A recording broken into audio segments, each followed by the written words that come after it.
ಕರ್ನಾಟಕದ ಅಧಿಕಾರದ ಕಾರಿಡಾರ್ಗಳಲ್ಲಿ ಮತ್ತೆ ಸ್ವಾಮೀಜಿಗಳ ಪ್ರಭಾವ ಹೆಚ್ಚಾಗ್ತಿದ್ಯಾ?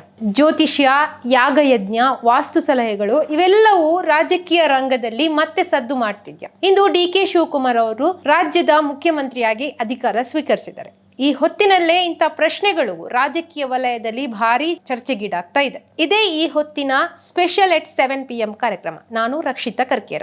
10 ರಾಜಕೀಯ ಲೆಕ್ಕಾಚಾರ, ದೆಹಲಿ ಮಟ್ಟದ ಹೈಡ್ರಾಮಾಗಳಿಗೆ ಕೊನೆಗೂ ತೆರೆ ಬಿದ್ದಿದೆ. ಕಾಂಗ್ರೆಸ್ನ ಟ್ರಬಲ್ ಶೂಟರ್ ಡಿ.ಕೆ. ಶಿವಕುಮಾರ್ ಅವರು ಕರ್ನಾಟಕದ ನೂತನ ಮುಖ್ಯಮಂತ್ರಿಯಾಗಿ ಇವತ್ತು ಪ್ರಮಾಣ ವಚನ ಸ್ವೀಕರಿಸಿದ್ದಾರೆ. ಇಂದು ಸಂಜೆ 4:05 ನಿಗದಿತ ಮುಹೂರ್ತದಂತೆ ರಾಜಭವನದ ಬ್ಯಾಂಕ್ವೆಟ್ ಹಾಲ್ನಲ್ಲಿ ಅದ್ದೂರಿ ಕಾರ್ಯಕ್ರಮ ನೆರವೇರಿತ್ತು. ರಾಜ್ಯಪಾಲ ತಾವರ್ ಚಂದ್ ಗೆಹ್ಲೋಟ್ ಅವರು ಡಿ.ಕೆ. ಶಿವಕುಮಾರ್ ಅವರಿಗೆ ಪ್ರಮಾಣ ವಚನ ಬೋಧಿಸಿದ್ರು. ಈ ಮೂಲಕ ಕರ್ನಾಟಕ ಕಾಂಗ್ರೆಸ್ ಸರ್ಕಾರದ 2ನೇ ಇನ್ನಿಂಗ್ಸ್ ಅಧಿಕೃತವಾಗಿ ಇವತ್ತಿಂದ ಆರಂಭವಾಗಿದೆ. ಡಿ.ಕೆ.ಶಿ ಅವರ ಪ್ರಮಾಣ ವಚನ ಸಮಾರಂಭದಲ್ಲಿ ಈ ಬಾರಿ ಒಂದು ವಿಶೇಷತೆ ಕೂಡ ಇತ್ತು. ಹಲವು ವರ್ಷಗಳ ಬಳಿಕ ಮೊದಲ ಬಾರಿಗೆ ವಿವಿಧ ಮಠಗಳ ಸುಮಾರು 50ಕ್ಕೂ ಹೆಚ್ಚು ಸ್ವಾಮೀಜಿಗಳಿಗೆ ಈ ಬಾರಿ ಅಧಿಕೃತವಾಗಿ ಆಹ್ವಾನ ನೀಡಲಾಗಿತ್ತು. ಅಷ್ಟೇ ಅಲ್ಲ, ಸಮಾರಂಭದಲ್ಲಿ ಅವರಿಗೆ ವಿಶೇಷ ಆಹ್ವಾನ ವ್ಯವಸ್ಥೆಯನ್ನು ಕೂಡ ಮಾಡಲಾಗಿತ್ತು. ಇದು ಕೇವಲ ಶಿಷ್ಟಾಚಾರದ ಭಾಗವಾಗಿತ್ತಾ ಅಥವಾ ರಾಜ್ಯದ ಅಧಿಕಾರ ಕೇಂದ್ರಗಳಲ್ಲಿ ಮತ್ತೆ ಮಠಾಧೀಶರ ಪ್ರಭಾವ ಹೆಚ್ಚಾಗ್ತಿದೆಯಾ, ಅದರ ಸಂಕೇತನ ಅನ್ನೋದು ಇವತ್ತಿನ ಚರ್ಚೆ. ಇದರ ಮಧ್ಯೆ ಮತ್ತೊಂದು ಕುತೂಹಲಕಾರಿ ಸಂಗತಿ ಗಮನ ಸೆಳೆದಿದೆ. ಬೆಂಗಳೂರು ಗ್ಲಾಸ್ ಹೌಸ್ ಸಮೀಪದ ಲೋಕಭವನದಲ್ಲಿ ನಡೆದ ಪ್ರಮಾಣ ವಚನ ಕಾರ್ಯಕ್ರಮದಲ್ಲಿ ವೇದಿಕೆಯ ದಿಕ್ಕನ್ನೇ ಬದಲಾಯಿಸಲಾಗಿತ್ತು. ಈ ಹಿಂದೆ ಇದೇ ಸ್ಥಳದಲ್ಲಿ ಹಲವು ಸರ್ಕಾರಿ ಕಾರ್ಯಕ್ರಮಗಳು ನಡೆದಿತ್ತು.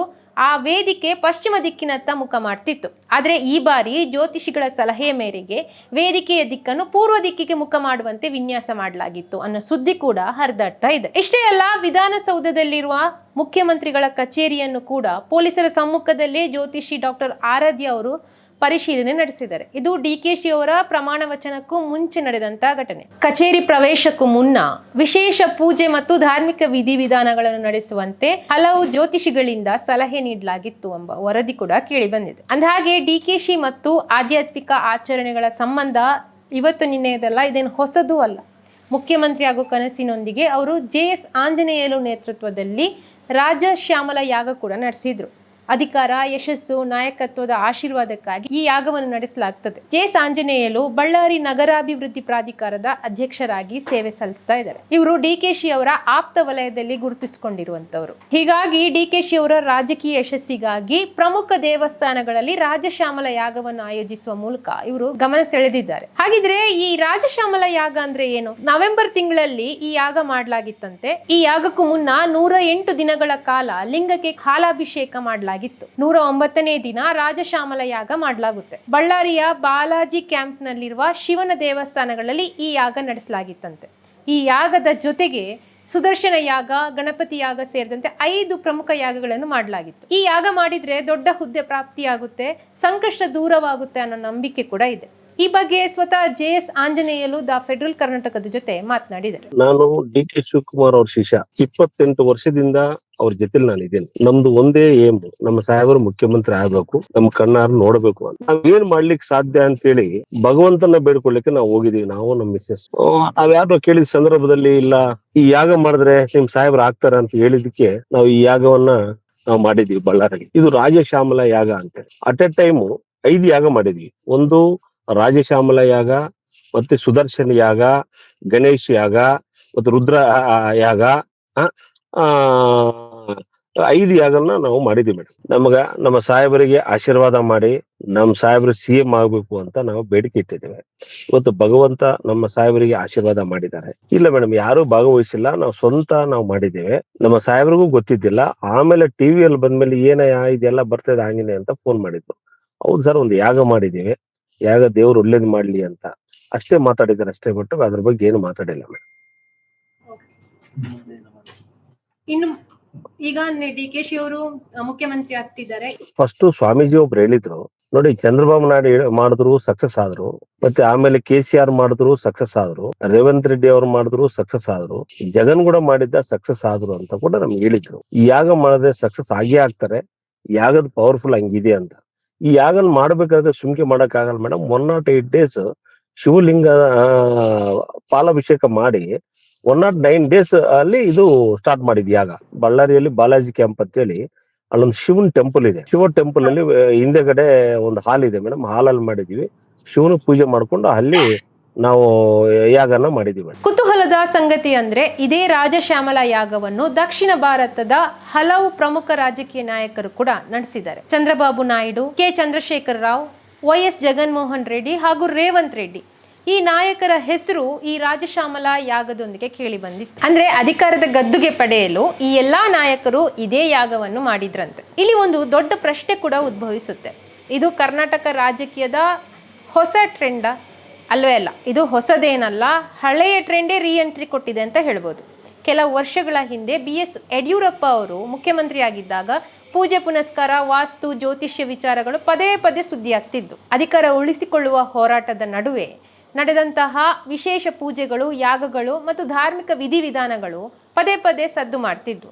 ಅದರಲ್ಲೂ ಹಳದಿ ಲೇಪಿತ ನಿಂಬೆ ಹಣ್ಣಿನ ಪ್ರಸಂಗ ಇಂದಿಗೂ ರಾಜಕೀಯ ವಲಯದಲ್ಲಿ ಚರ್ಚೆಯಾಗ್ತಿರುವಂತಹ ಅತ್ಯಂತ ಪ್ರಮುಖವಾದ ವಿಷಯವಾಗಿದೆ. ಅಷ್ಟೇ ಅಲ್ಲ, ವಿಧಾನಸಭೆಯ ಒಂದು ಪ್ರವೇಶ ದ್ವಾರವನ್ನು ಮುಚ್ಚಿ ವಿರೋಧ ಪಕ್ಷದ ನಾಯಕರು ಹಾಗೂ ಶಾಸಕರು ಮತ್ತೊಂದು ಬಾಗಿಲಿನ ಮೂಲಕ ಪ್ರವೇಶಿಸುವಂತೆ ವ್ಯವಸ್ಥೆಯನ್ನು ಮಾಡಲಾಗಿತ್ತು. ಈ ಆರೋಪ ಕೇಳಿ ಬಂದಿತ್ತು. ಆ ಸಂದರ್ಭದಲ್ಲಿ ಅಂದಿನ ವಿರೋಧ ಪಕ್ಷದ ನಾಯಕ ಸಿದ್ದರಾಮಯ್ಯ ಅವರು ತೀವ್ರ ಆಕ್ಷೇಪ ವ್ಯಕ್ತಪಡಿಸಿದ್ರು.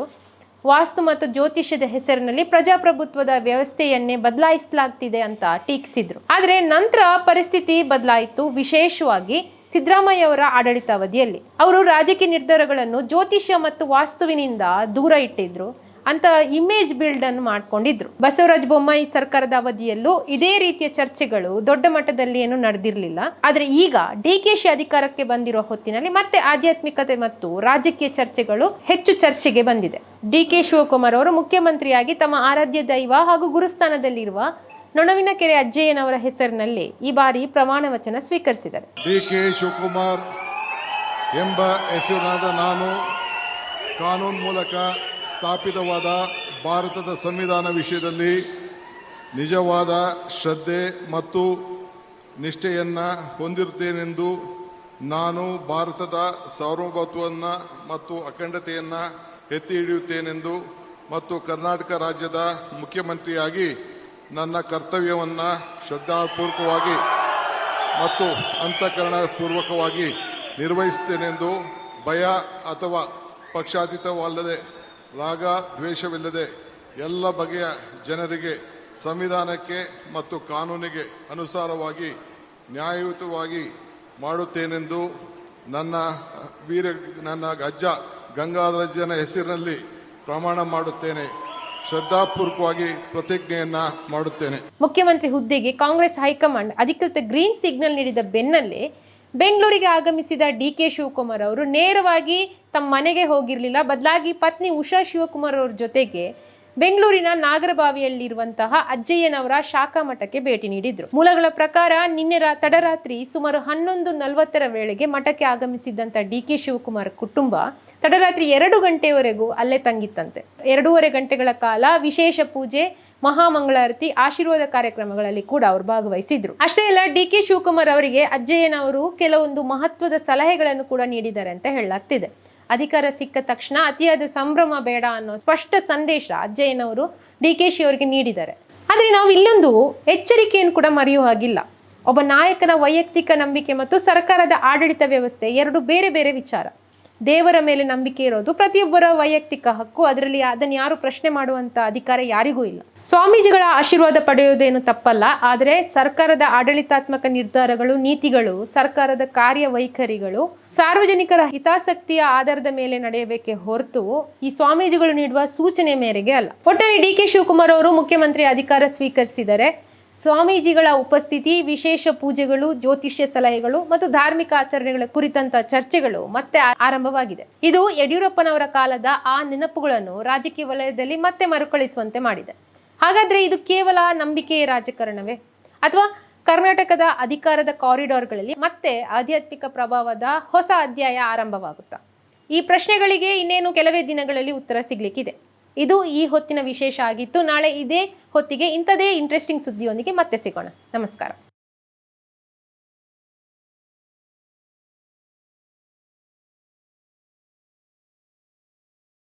ಹೆಚ್ಚಿನ ಸುದ್ದಿ ಅಪ್ಡೇಟ್ಗೆ ಈಗಲೇ the federal Karnataka YouTube page ಅನ್ನು ಸಬ್ಸ್ಕ್ರೈಬ್ ಮಾಡಿ.